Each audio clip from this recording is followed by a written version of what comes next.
Welcome back. Up until now, we've learned that with looping, we can use for. But there's actually another way for us to loop. And it's called, instead of a for loop, a while loop. And while loop is a little different in that we say while a condition is happening,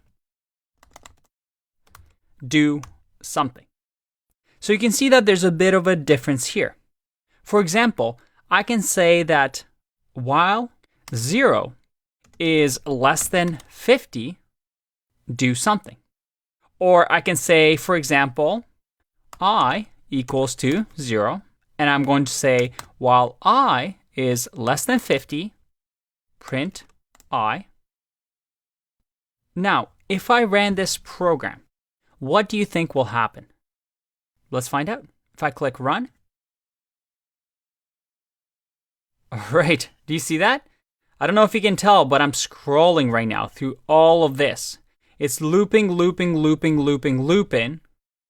And you see that the programming's still running. As a matter of fact, I have to stop it because what it was doing is it was looping because if we look at the code, well, 0 is always going to be less than 50. So what happened was, while this was true, we printed I. And then the Python interpreter went back to line 2 and says, hey, is 0 still less than 50? Yep, okay, next line, print. Hey, is 0 still less than 50? Yep, okay, next line, print. And it kept going. Now, this is what we call an infinite loop. That is, the program doesn't know when to stop. I mean, we're telling it to just keep going forever, for eternity.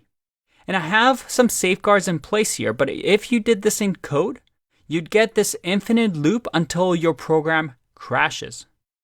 If you actually ran this code, well, it's going to keep running until the machine just doesn't have enough power anymore, enough resources to keep doing this over and over. Everything has limits, right?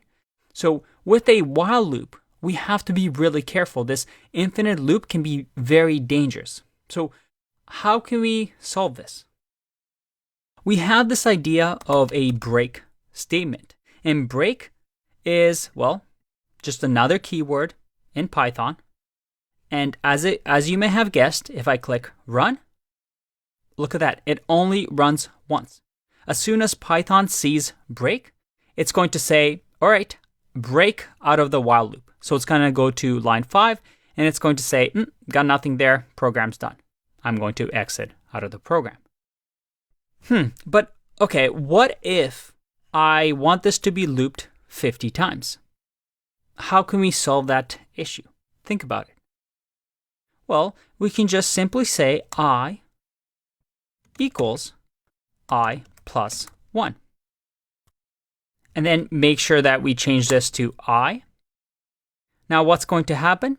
If I click run, we stop, well, at 49. We've done it 50 times. We've looped through it 50 times because we kept incrementing I over and over. So that I, each time we came back to the loop, was incremented by 1. Now a shorthand for this, we've seen it before, is to do plus equals 1. So that if I run, look at that, same thing. So we're also able to break out of the while loop as long as we're able to turn a condition into false. So you'll see this a lot as well. So to jump out of a while loop, you can either turn the condition false or you can break out of the while loop. Now, another interesting thing that we can do with a while loop is we can have else blocks. And here we can say print done with all the work. And if I click run here, at the very end, look at that, done with all the work. And this should read like English, right? While I is less than 50, keep looping through here. And as soon as we get to the last part, where I becomes 50, where 50 is no longer less than 50, Python interpreter is going to say, all right, I don't care about anything under there. Let's go to the next line. And I get otherwise. So in this case, we don't have anything else happening. We can print done with all the work.